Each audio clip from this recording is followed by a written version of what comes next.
with up to 50 employees on how to effectively protect and transfer their wealth. We break down silos with my unique approach, the wall of wealth.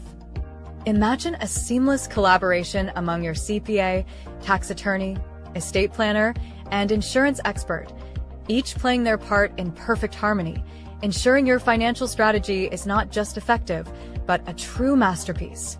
My passion stems from my own journey, from growing up on food stamps to dreaming of building community centers that empower others.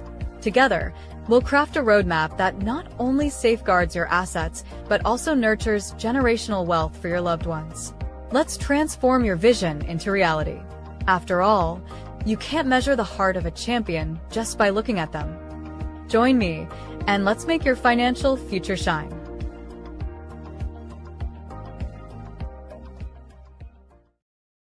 And we are live. Welcome to this episode of Wealthy Wednesday. Today is going to be fire. I'm so excited. I'm actually traveling today, so I have a different background. You can see you're propped up today on an ironing board, and I'm coming to you from Riverside, California. There you go.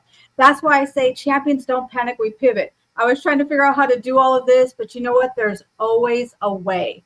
There's always a way. That's what my mentor taught me, and I truly do believe that. Today's going to be incredible. Our topic today is transitioning from corporate to entrepreneurship while keeping a cool head. And I'm excited to explore this topic because I'm in the process of building my team. And many times people want to join my team, but they've got these apprehensions. So I'm very excited about this topic, and I'm super excited and honored for our guest speaker today. So if you're an entrepreneur, you want to be an entrepreneur, you know somebody who's going to be an entrepreneur, invite them in. So come on in. We want to hear from you, and people are looking for you and what you do. So I welcome you to share what you do in the comments, network with each other, get to know one another. Listen, we're entrepreneurs. We have to rah ourselves. So today, I'm so honored to have my guest speaker.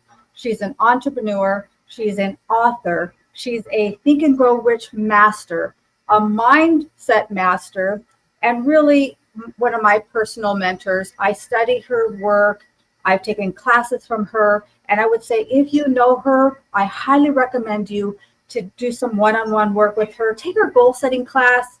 And she's just a plethora, a cornucopia of wealth of knowledge. So without further ado, I give you our Queen, Dr. Leslie Flowers. The floor is yours, my love. Hi, everybody. Hi, Leah. Thanks for having me.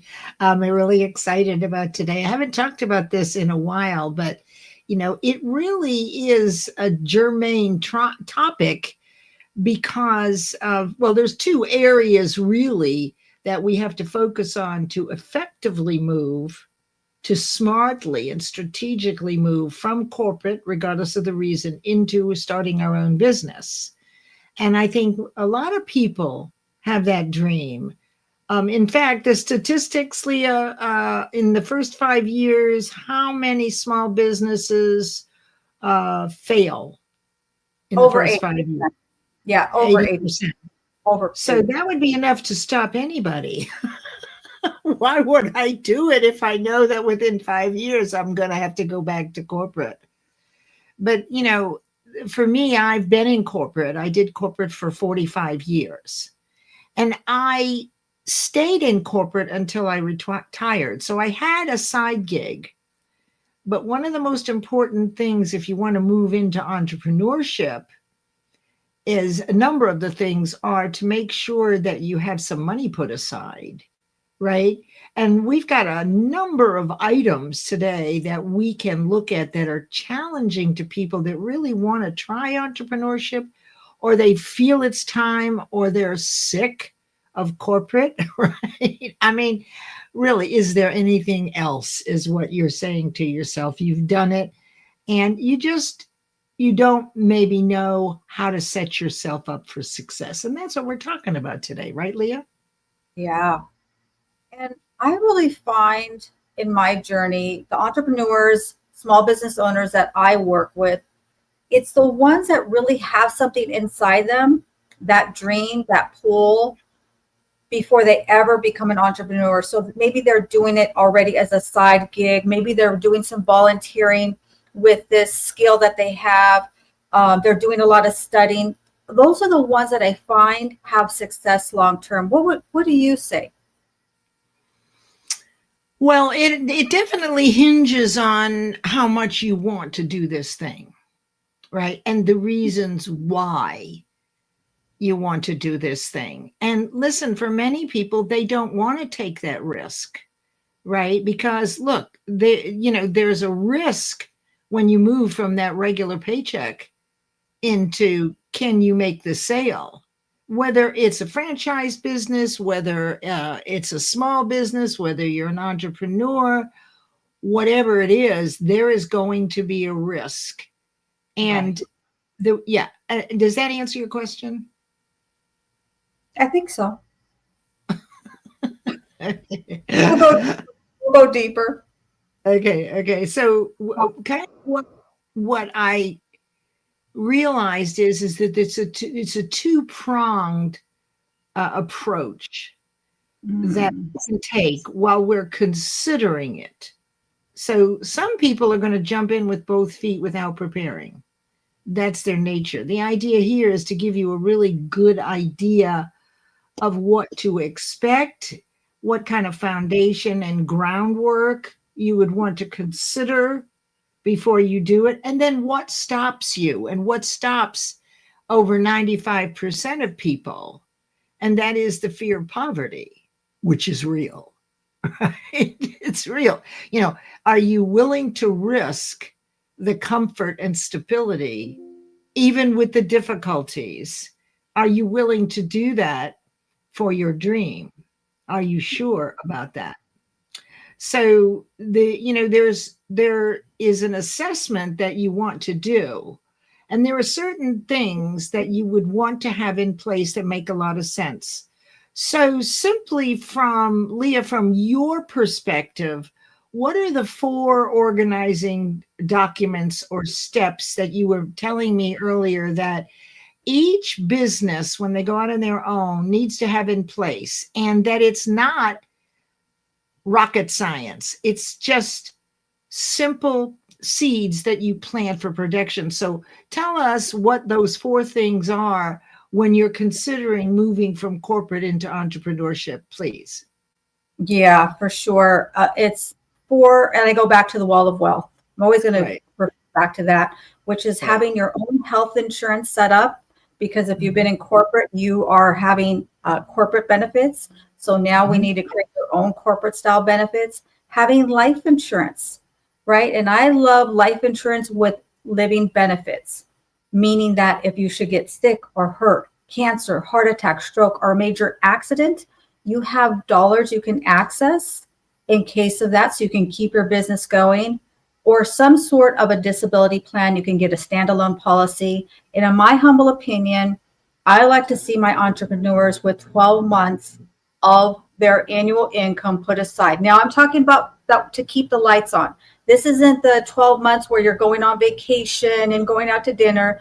This is, what do I need to keep a roof over my head, some food in my belly, the basics. I like to see that squirreled away to kind of take the stress off, and so that they can really free up the space, their bandwidth, to be creative in their business. So that's what I would say. Did you do all 4? Oh, yeah, that's all. That's health insurance, life insurance, disability, and emergency fund. Thank you for repeating that. Yeah. And anybody in the audience, if you'll put that in the chat, that would be very helpful for people that go through for a team replay. So those are 4 things that you want to have. Now, consider that is an investment right there, because usually with your corporate position, a fair amount of that is covered. Either it's covered completely, or it's a split, or you're paying for it, but it's in place. So to be smart and prepared, you want to have those things. And of course, you can get those with Leah. But this is not, we're not promoting here. We just want you to be really wise about it. Now, you said something interesting about having a year's worth of salary. It used to be 6 months. But honestly, Leah, is a year really enough?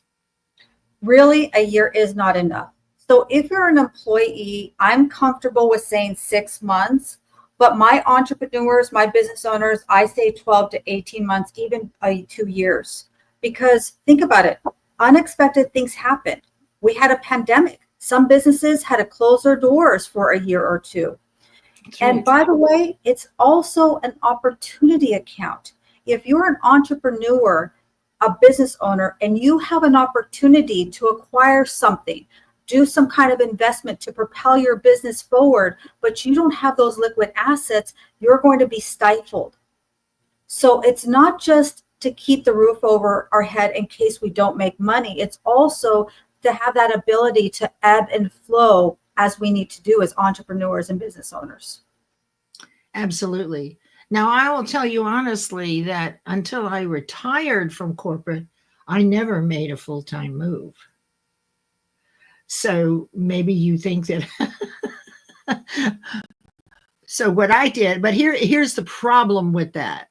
Okay, so there's a problem with keeping the side gig and developing that while you're in corporate. Right. And ideally, when you are earning the same as you do in corporate in your side gig, that's a good sign that you can move over to entrepreneurship. But that takes time. And the biggest problem that my clients and people have told me is this. You go to work all day and you're sucked into all the politics, you're exhausted. How many times do you come home from work and just want to eat and go to bed? That your energy is completely depleted.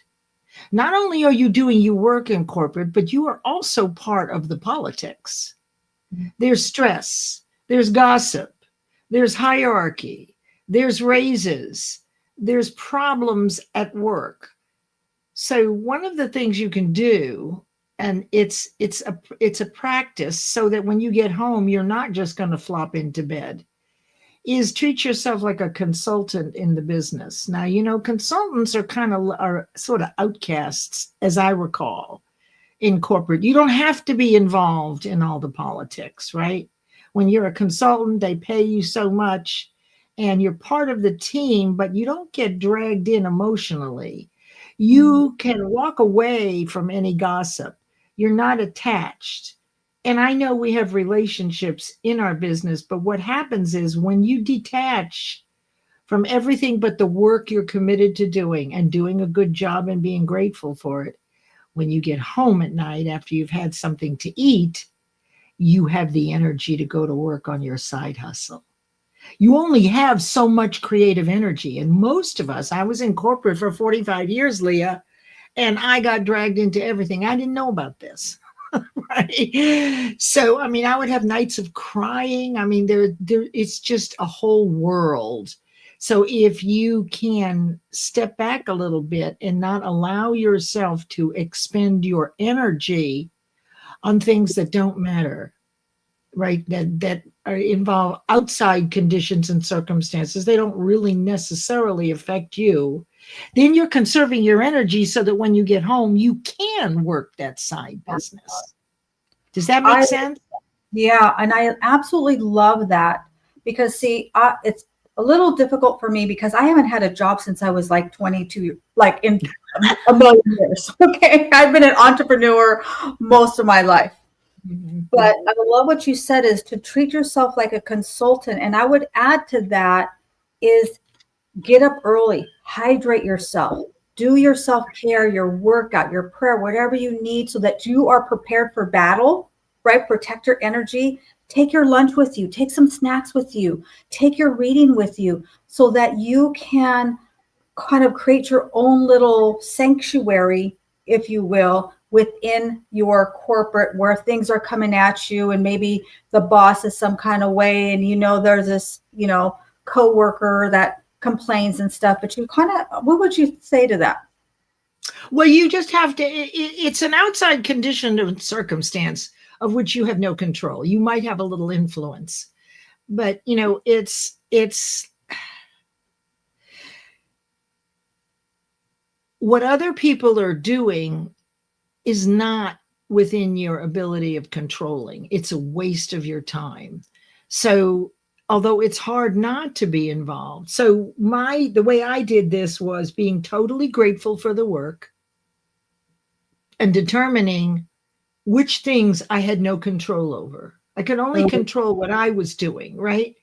Right. So once you know which things you can control, you'll find out all that stuff that goes on, all that politics and everything, just steer clear. You're not going to be perfect, but it does zap your energy. I mean, I know people in corporate come home maybe, frequently unhappy, upset. They bring their work home.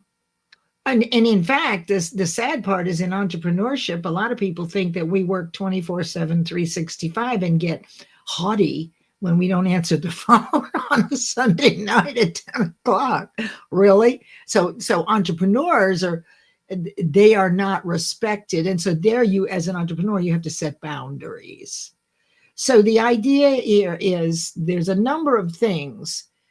You do need a simple plan, a business plan, but I don't mean a long, extrapolated, multi-page. You don't need that unless you're going for funding, right? And unless you're, there's a number of different reasons why you might need to do that, but all you need is a simple plan. And that includes, what is the risk? Do I have the savings? Do I have my insurance? Am I covered when I leave corporate? And am I starting to generate income in the side gig? Right? Now, the great part about staying in corporate and not transitioning is if something does go wrong, you're covered.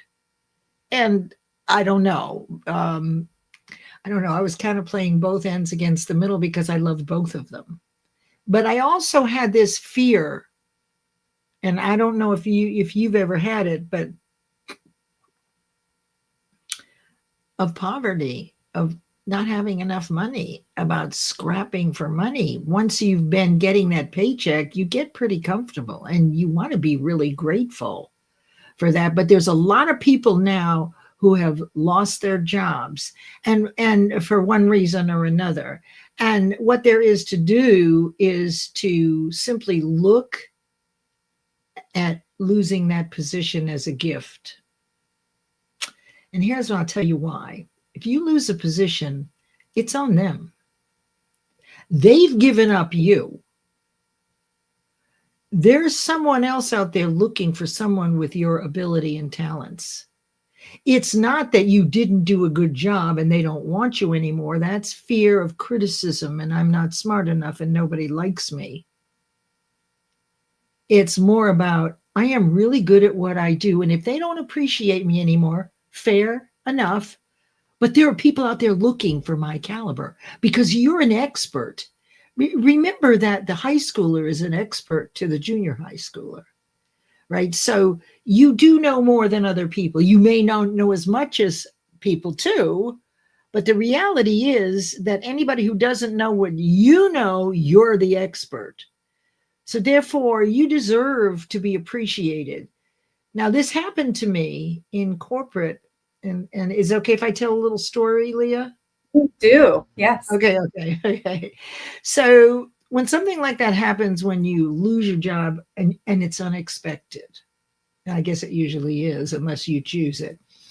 And I worked for startups right around 2000, 2002. That was my specialty. Hey, Omar M., how are you? So I was working in Research Triangle Park, North Carolina is a huge entrepreneurial development area with 3 universities, Duke, North Carolina State, and University of North Carolina, the highest concentration of PhDs in entrepreneurial work there. And my expertise was around, hey, Nick's there, was around startups. Okay, so I was the gatekeeper for the CEOs. And around 2000, I mean, we'd bring on 30 people and then we'd drop 20. I mean, it was a very, it's an unexpected market. There were lots of people being laid off and it was all based on money that they would gain. And that was my specialty. Now, in one of the startups that I worked for, which was emergency management, where the software was now going up into the cloud, instead of keeping all these things on your computer, right around 2000. Then there was cloud. So there was a way for emergency management programs to be accessible more easily than on your local computer, because that could go down, that could, right. So we were having a board meeting, and startups are dealing with people, board members that have a lot of money, and they're the ones that are investing in these startups.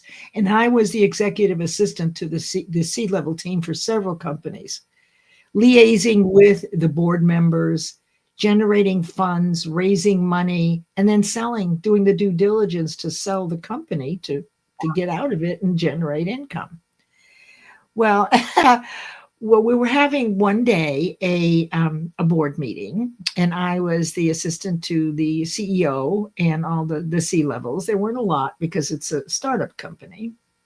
And gosh, we gained, I think, $60 million in 3 months. And I got to be part of that. So, I mean, it's big and it's a lot of fun. Anyway, so we're having a board meeting, and everybody's at one end of the building in the conference room, and all the investors are there, and the CEO and all the C-levels. And I'm at the other end of the building at the front door in case someone comes in, and manning the phones. Yes, the phones with the curly cords, right? And so I tuned in to the meeting as it was going on. And before it started, the CEO came up to me and whispered and said, "Leslie, I wanted you to know that there's a coup happening right now." Before he goes into the meeting, they were all going to be fired. She knew. So I'm listening in, and all the employees are in the conference room on the other end of the building. And I hear these words from one of the investors: "And we won't need Leslie services anymore."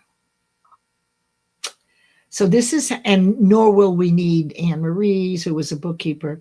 Now, this is being blindsided and hearing over the phone that you just lost your job, right? And, you know, there's fear that comes up. I remember, Leah, as I was sitting there all by myself, hearing these words, like the blood started to rise, right? This is your emotional reaction. This is fear. Oh my God, what am I going to do for my monthly paycheck? That was the first thing. Not, am I good enough? Will I find another job? But oh my God, the fear of poverty. I can't make it without this money, which is not true.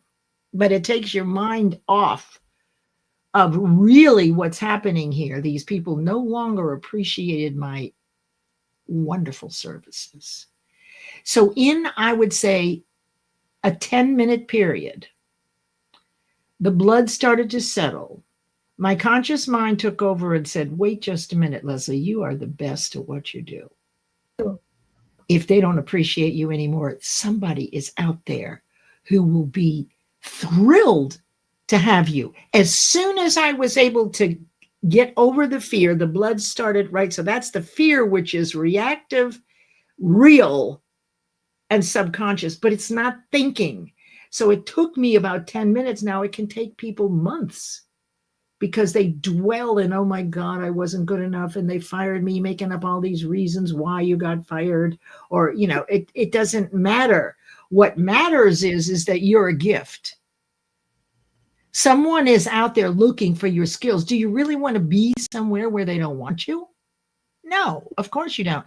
So the fun thing is when everybody came out of the meeting, all the engineers came by my desk and said, "Are you okay, Leslie?" Because they realized that they knew that I was listening in, and that I had heard over the phone that I was going to lose my job. But by that time I was smiling.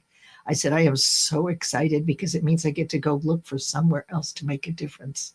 Do not worry about me." And so you can do this. And this is what you have to do when you're faced with the fear of poverty. It's real. The only people that do not have the fear of poverty are people that were born into wealth, such as Rockefeller, such as the Trump family. There are a very small number of people who never hear, "We have to wait for our taxes to come in. Wait till your brother's new shoes are done," right? We all hear that. And it is through the repetition that there's not enough. We don't have quite enough money, that embeds through repetition. And that lousy feeling is, oh my God, there's not going to be enough for me. Now, for those of you who study with me, you know that there is as much abundance as there is poverty. It really depends on what we're looking at and how we see it, because your whole vibration changes when you go from, oh, poor me, what am I going to do? There's no money and they've just fired me, to this is an adventure. And somebody is going to say, God, Leslie, we've been looking for you forever. But if you stayed in that job where you weren't appreciated, you'd never know, and neither would they. So it's shifting from automatic reactive fear into belief in your ability and your deservability. Not easy to do. But you first have to see that. It's not easy to do as the blood is boiling in your ears because someone just let you go, right? This is part of the mindset work. What I want you to realize is, a lot of people say, oh, fears, step through your fears, false evidence appearing real. What are some of those acronyms? Yeah. Fear everything and whatever. I mean, it's just, but most of it is overcoming your fears, right? And it's easy to say, but these things are embedded your whole life. And when this happened to me, even though I was well practiced at objectively seeing, oh my God, in a few minutes, what has just happened? No, this is nothing about being reactive and being upset, which is your first strongest reaction and emotion when this happens, because you're blindsided, because you've failed before, because you haven't had the money before. It's real. And then, Leah, every time we remind ourselves and we visualize not having enough, or the last time we were afraid, or we ran out of money, the vibration, the cellular vibration comes back with the image. And that is a very low, unpleasing way of feeling. So you see, even though it may have only happened to you, let's say when you were 7, 8, or 9, since then, every time you're faced with something, when you're older, that relates to that fear, then you actually go right back to that age. And that's what embeds fear and makes it stronger. It's a muscle. Faith is a muscle, faith in yourself, your ability, and your deservability. And fear is a muscle. But it's the 6 basic fears, and particularly fear, poverty, and criticism, that are so powerful. And I don't know how many of you have actually been angry with someone for several days and not spoken to them. Has that ever happened to you? Yeah. You're holding on to what's wrong instead of what could be right. And you have no control over what they're thinking. So I think that, in addition to having a simple plan, making sure that you have those 4 pieces of information in place. As far as an LLC, it's a good idea. It's something that you may want to consider doing when you make the complete move. Now, so your mindset is huge, but you know in advance that you need a year and a half of funds. Now, let me just see. You're going to have obstacles. The question is, if you know that 80% of businesses fail within 5 years, you better want it an awful lot to be an entrepreneur.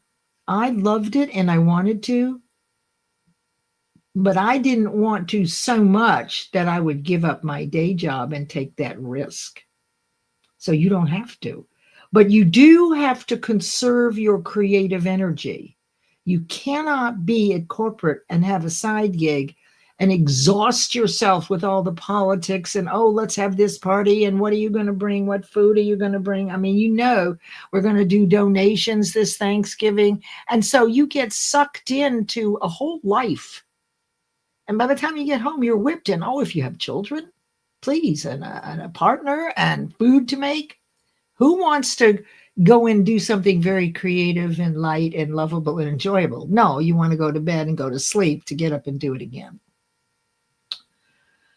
So one other thing that you've mentioned and that I've done too is as you're considering moving into entrepreneurship, find a mentor.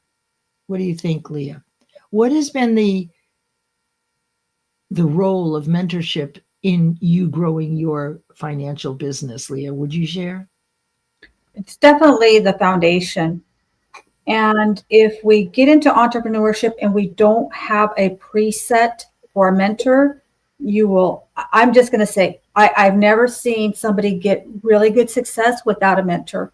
All the entrepreneurs that I work with have somebody who's guiding them, who's pouring into them, who's growing and expanding. I call it that mind shift, right? Who's growing their identity. And I love what you said. A couple of things I want to unpack here is that you were talking about that when we're going into entrepreneurship, be prepared. You are going to be tested. You're going to face adversity. If you're going into entrepreneurship and you think it's all going to be rainbows and butterfly, you better think again. Because, and I'd love your thoughts on this. This is the way I explain it to my agents, is that anytime we're going from where we are, we're all somewhere and we want to improve ourselves. And especially when we're improving ourselves, what we're doing is something good. We're going to bring this book or this product to people and do good for them. We are going to face adversity. If we wanted to be a criminal, we would have no adversity, right? We would, like, everything would just be, we have our own adversity in another way, but you wouldn't have that resistance. The resistance is when we are improving ourselves. So understand that from the beginning. Prepare yourself. Have a mentor. Know what books you're going to read. Know that have a plan for what you will do when that adversity comes. Who are you going to call? What are you going to read? What are you going to tell yourself? How are you going to flip that script? How are you going to internalize that? And just like you alluded to, that challenge you should see as a gift. And one last thing I'd love to say, I'm going to rah-rah my little precious grandson here. I'm creating these little books, The Wall of Wealth for Kids, and I'm making them like a little story. And so it's Magic Maverick and his money moments. And the first, one of the first little events is he's going into the jungle to find a treasure, but then he realizes that the treasure is him. We are the gift. We are the treasure. So that's just my little 2 cents, but go ahead. I'm ready to hear. No, I think that's great. And that the challenge is that most parents aren't very aware. In my experience, the kids actually get this mindset work faster than the parents because their fears aren't as strong yet, right? We as adults have been grappling with the fear of poverty for decades, right? And we also have the fear of illness. Like, I'm not going to go out and learn skateboarding at my age, but a child will do it because they don't care if they fall down. They'll just get right up. But as you get older, you have one of the other fears is the fear of illness. So you're going to be more cautious. One of the things about preparing for this move into entrepreneurship is to make sure that you don't carve everything out that you're going to do in advance. Say that again. Okay, so as you create a one-page business plan, a simple plan, you don't want to set up what you're going to do exactly, hey, Lisa, in advance. You want to take several steps. You want to know the direction you're going in. But to your point, Leah, as you're learning more and more, you will make different decisions about where your company is going to go. And if you have set everything out before you leave entrepreneurship, I'm going to do this, this, this, this, and this, and this is how I'm going to do it. And, if you're that kind of person, what happens is as you grow and attract people into your life, you'll be stuck on achieving those things which now become obstacles. And people who come into your space who you've attracted, but you don't exactly know how, have the answers. you've actually attracted them, but you won't listen if you're hung up in your plan exactly how to do everything. And then when it doesn't work, you're going to be grappling with that obstacle. And those people that you've attracted that have all the answers walk right by you. So it goes against our nature to not plan this way. It's having faith. It's having a little faith. And it's taking, you can reach the top of Mount Everest taking baby steps as long as you don't stop moving your feet. So you can't pre-plan everything. That's right. That's absolutely right. And some people want to, Nick, some people feel more in control, but the problem becomes that you're always growing in your awareness of your infinite potential. And when you made the plan, that was what you thought your potential was then. But you see, it's evolving and your business is growing. So you can't be attached to those specific things all the way through. You've got to have a little faith. That's correct. You know what's so good about this? Oftentimes you don't know the second step until you take the first. Let's say that you decide, to Nick's point, that you decide you want to go mountain climbing. You've never mountain climbed, but you've been dreaming about climbing mountains.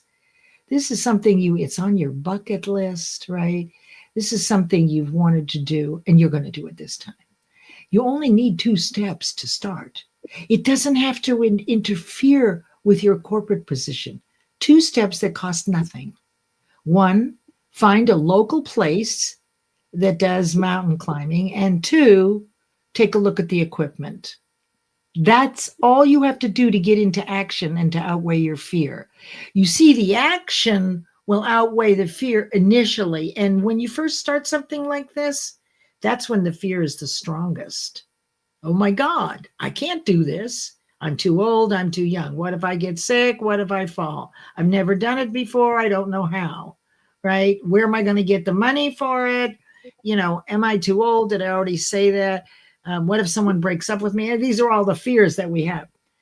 Now, once you begin taking steps, so maybe you take a class and maybe you meet some people, and each week you start to go to this place and you do a little low climb on some hills and you do a little practice and you buy a couple of pieces of equipment, but don't buy everything, because you'll learn along the way which are the best from your mentors, which are the best pieces. You will not know, to Nick's point, what the second step is until both your feet and hands are on that mountain.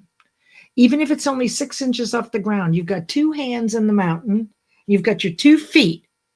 Then when you reach up, that is when the universe will give you the next step. And then when you get to that step, you will know. But you have to be on the mountain. You have to be in action for the universe to reward you, and through your intuition, let you know what is the next step, right, on that mountain. So it's fruitless to plan the whole step to the top of the mountain, right? It makes no sense. All you really have to do is keep moving.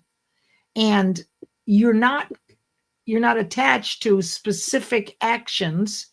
So you're observing and you look up and you see a perfect place for your hand. And then you see another one and you move the stakes. I don't know anything about the climbing. I'm just making it up. So to Nick's point, which I think was really, really brilliant, we get attached to knowing how to do something, but this is not about how, this is about why. Does the why for moving from corporate into entrepreneurship outweigh the fear of how you're going to do it, how you're going to deal with the money when you've had it kind of cushy? Maybe not the best job in the world, but you're grateful. You get a paycheck every week. You got insurance, this, that, and the other, right? Life is pretty good. And there are those who stay in corporate their whole career just so that they can retire because they want the security. But you may not be like that. You may have an entrepreneurial vision and dream. So remember, it's not about how you're going to do it. The reason you want to do it is in service to others and to impact lives. And you have to be the one. And until you feel that you are the one and this is what you meant to do, wait. Right? Because you have to be able to outweigh your fears. Now, don't think that fears don't come up later. So you get over the first hurdle. Okay, I got 2 years worth of money. I got all my insurance documents in order, right? I'm prepared, right? I understand that I am worried about money, but I also understand my value.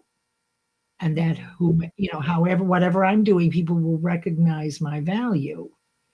So you have the mindset piece. What is it that I can control?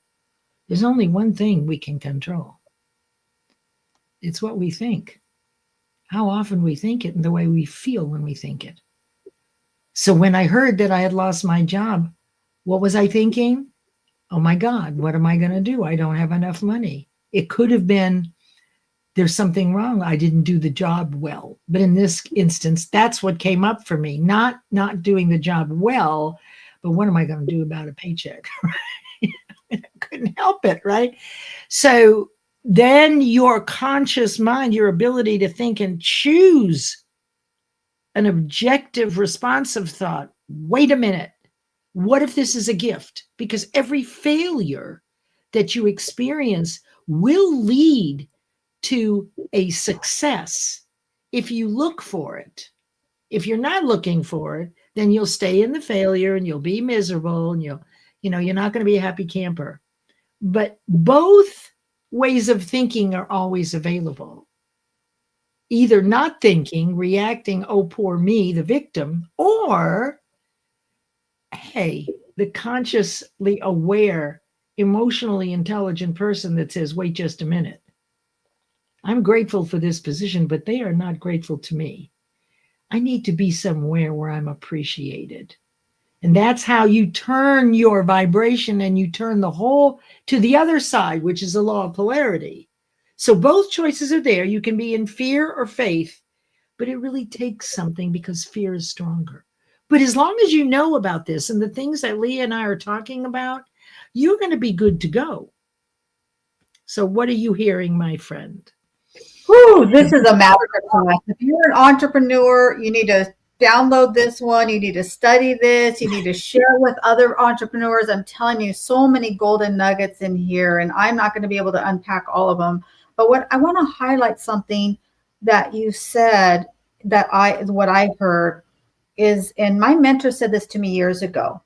In every adversity, there's a seed of a benefit, but only if we look for it. And we've been programmed for our mind to kind of take us down that little rabbit hole, right?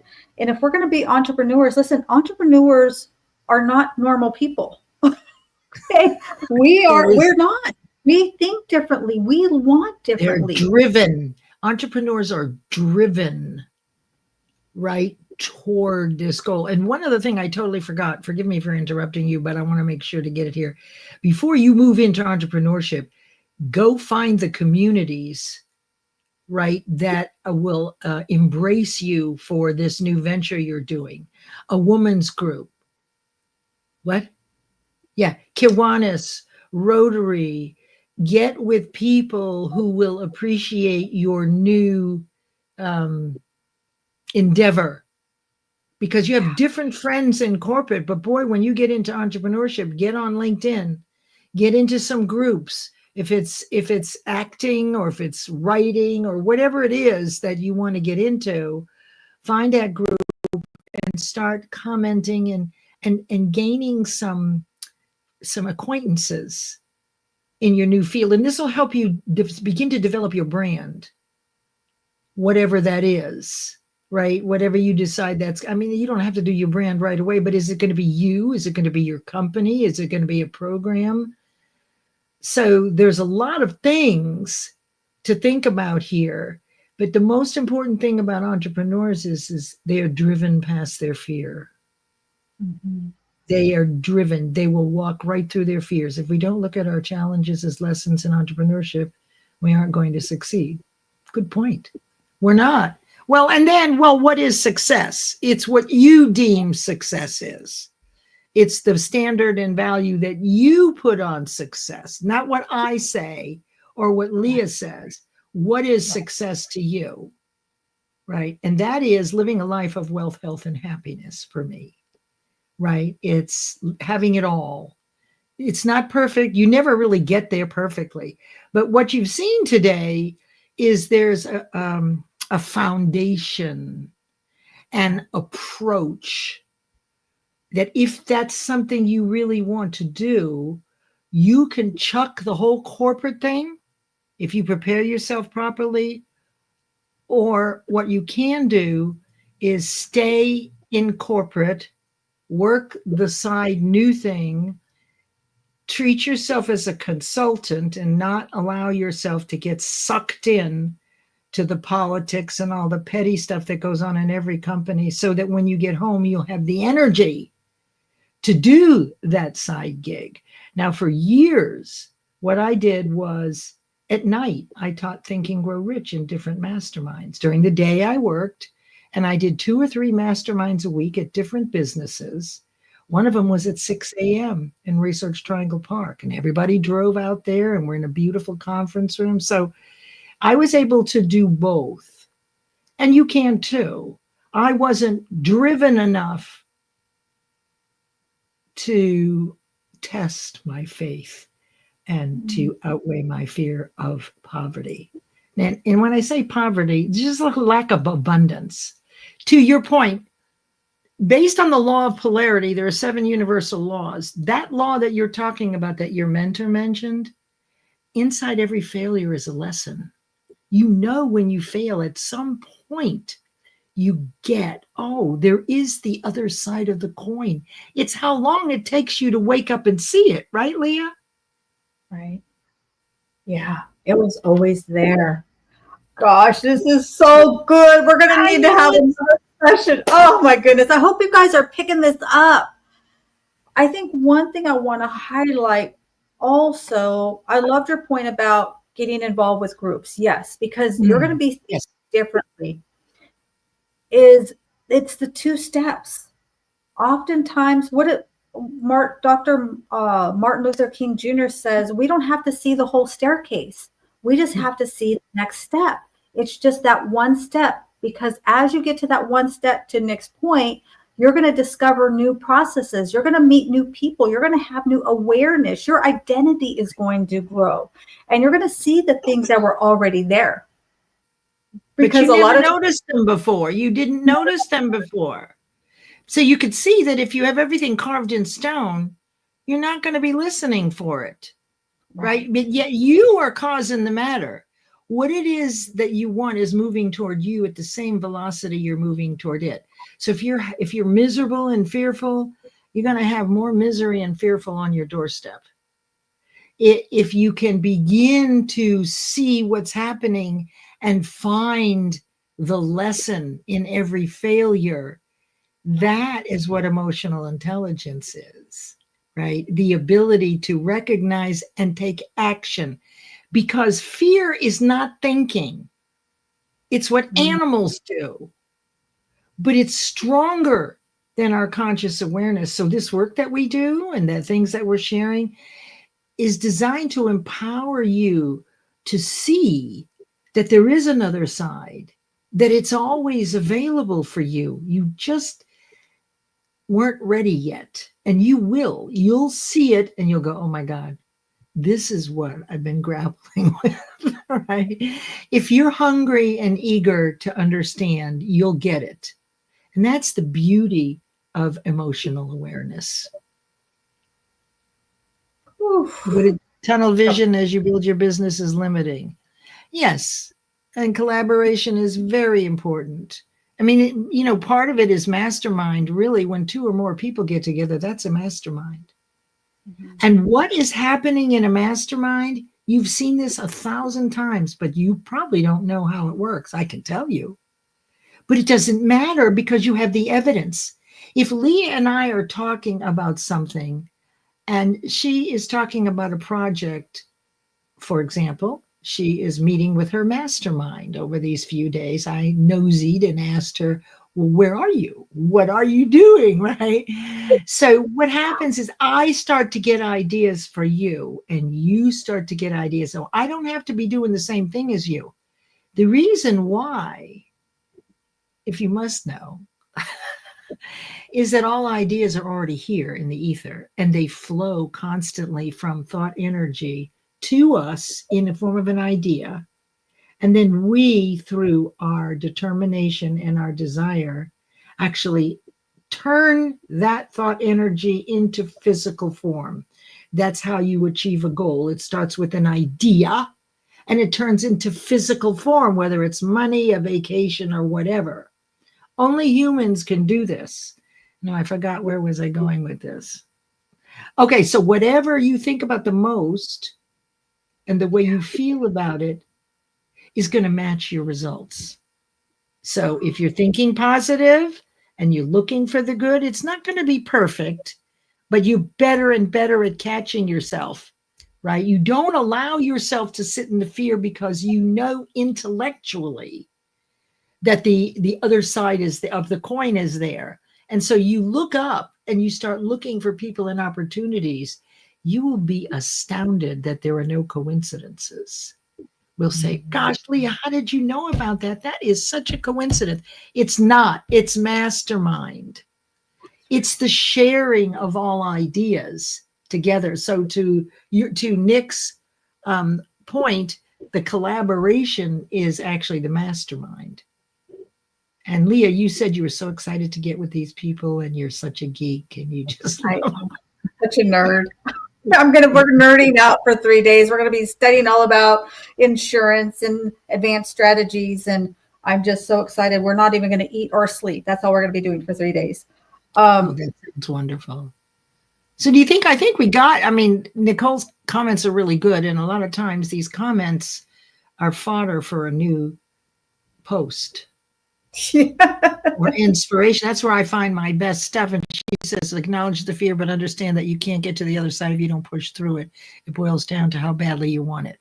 So there you go. If you want to be an entrepreneur badly enough to outweigh the fear of poverty, oh my God, I'm not going to have money. What am I going to do? But your desire is stronger than the fear. So you really don't care. When you are hell-bent to do something and to serve the world, you'll take the risk. But remember, with the risk, you've got to have those forms. You got to have some money put aside. You've got to conserve your energy at corporate. Pretend you're a consultant. Don't get involved in all the petty stuff that goes on. And it's hard to not get involved because that's a family. But if you've ever done consulting, pretend you're a consultant and you stay dissociated somewhat. You're still part of it, but you're there to do a job. Be grateful for your job and let that be it. Then get home, take a nap for 30 minutes, eat something good, and then dive in to the thing you love doing. You'll be refreshed. You're not attached to what's going on at work, except your promise to do the job as well as you possibly can. Leave it there when you go home. Yeah. So what are your takeaways? What are your takeaways, Leah? Oh, I got 2 pages. This was so much fun. This was fun. So good. This was so good. Before I get to my thoughts, so I'd love for you to share, how can people reach you, whether they're here with us live or on Team Replay? They're going to want to, connect with you. Where's the best way for them to reach you? Well, I'm on LinkedIn, and on Friday mornings at 10 a.m. Eastern live, I teach Napoleon Hill's Think and Grow Rich, the Principles of Success. And then on Mondays at 10 a.m. Eastern, I have a live room, Mind Over Matter Mondays, and my co-host is Nicole, who's right here, Nicole Angai Glinto. And we look into deeper concepts about the mind and how to actually make these new beliefs occur. What are the processes? And we looked deeply this last week. I kind of miss seeing you on Friday, Leah. Um, it was all about the 7 levels of emotional awareness and how to plot where you are compared to other people, and how you can meet people where they are by understanding where you are. Oh, And I so was this, there. I you was were there. there. Was. Oh, and you But were there. I Yes. yeah, I wasn't typing anything because I was writing stuff. I was doing something, but I was there. Yeah, that was so good. That was Well, so thank good. you. Thank you. And then this Friday, we're going to now take a look at the performance gap. Why don't we do what we already know how to do? And when will we stop that? So this is really about getting a handle on what you have control over. And it's really only one thing: what you think. How often you think it, and how you feel when you think it, and the frequency of how often you think it builds belief in your ability or deservability. So if you're thinking a lot about how you're not good enough, you don't have the money, you're not smart enough, you have failed so many times before, that was what your results are going to be. And that is a very low vibration. But the reverse is there. Yeah. So you just tell yourself and you feel better. So the whole idea is whatever you persistently think about and the way you feel about it will match your results. You don't like what's going on in your world? You are the one who is causing the matter. If you're not happy with your results, the car you're driving, there's a way to get another car if that's what it is you want. And to Nick's point, why? The why has to outweigh the how. You're not supposed to know how to do it. How will bring up fear. Well, I don't know how, so I'm not doing it. I'm not sticking my neck out. But it's the why, which Nick said so profoundly. It's why you want it. Does your why outweigh your fear of not knowing how? Yeah. Your turn. You now have 3 minutes. Thank you. I'm on the timer. I'm on the clock here. Yeah, and that's really what I wanted to highlight is I think getting really, really clear when you are going into entrepreneurship or starting a business here is what you want and why you want it. And that has to be within you. Nobody else can give it to you. You can't have a mentor that kind of pushes you through it. We're not talking about that. Is it's already, you alluded to this, it's already inside us. We just have to allow ourselves that opportunity to explore it and really embracing that. If you have a job, understand that entrepreneur is a different muscle. It is a different mindset. It's a different concept. It's going to require a different part of you. And so going into that and understanding and preparing yourself so that when you're going into your corporate job, we're not saying throw the baby out with the bathwater. Obviously, you're in the job. You have to do well, and you have to in order to be able to succeed there. But understanding that you're preparing yourself also for that entrepreneur ship that you have that's within you, because only you can do that. You are the only one that can fulfill that mission. It was given to you. And so I think it's your obligation, whether you do it for financial gains or whether you do it for volunteership or you do it to donate your time. I think it's your obligation to fulfill that, because that's how we find success. It's not this pile of money. It's who we've impacted, the imprints that we've left, the legacy, the dynasty, all comes from what we've done. Listen, we can make money doing a lot of things. Yeah. But do you want to do those things to make money one way, or do you want to do things to make money another way and leave that dynasty? Because I always talk about true wealth is having success in all areas. I call it the 7 F's: your faith, family, finance, fitness, fun, philanthropic, and food. Because I'm a foodie, and I think we can have better food when we have more money. We can That's true. Oh, those are some of my takeaways, but great stuff. I love it. I love it. Thank you for inviting me. And, I haven't talked about this in a while, having straddled corporate and entrepreneurship for such a long time now. I hadn't thought about the tricks to do a side hustle while you're deep in corporate. And for me, I was in startups. So we work 60 hours a week. Hey, Christy, we work 60 hours a week every week because we were working for sweat equity also. So that makes it even more challenging because you're not working a 40-hour week. If you're in startups, you're working a 60-hour week. Again, do the job, be grateful, but pretend you're a consultant and do not allow yourself to get sucked into all the petty stuff. It's draining. It's draining, I can promise you. And if you really want to be an entrepreneur, you need to leave some energetic space for yourself to flourish in that which makes you feel so happy. Yeah, I love that. I'm going to add one little thing to that also. Yeah. Is that if you're going from entrepreneur, from corporate to an entrepreneur, I would say understand you're going to sleep less. And I always say sleep is for the weak anyway. I think most of us sleep too much. Okay. That's my humble opinion. And my mentor taught me many days. Maybe embrace a mini day. 6 to noon is one day. Noon to 6 p.m. is your second day. 6 p.m. to midnight is your third day. So if you can embrace that and kind of compartmentalize that, maybe you don't stay up until midnight, but understanding that, let that go when that new bell rings and it's a new day, and you will be dazzled and amazed and find how much more energy you have because it's in you. That's my humble opinion. That's my 2 cents. Well, that's more than 2 cents worth.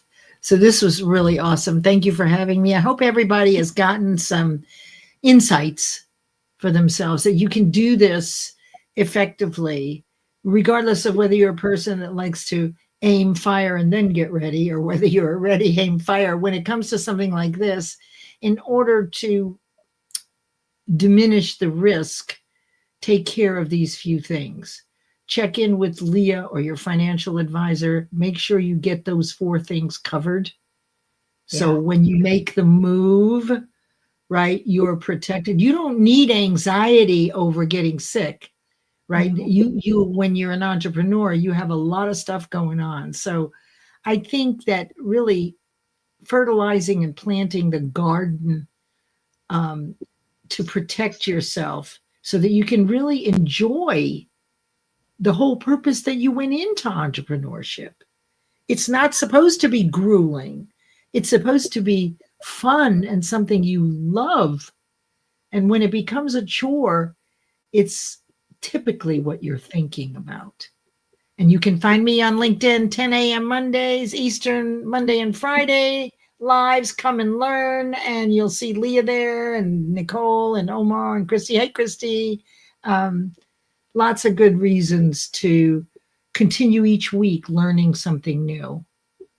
Because Absolutely. this allows you to set those new milestones rather than the old ones you thought were the right ones for when you were there.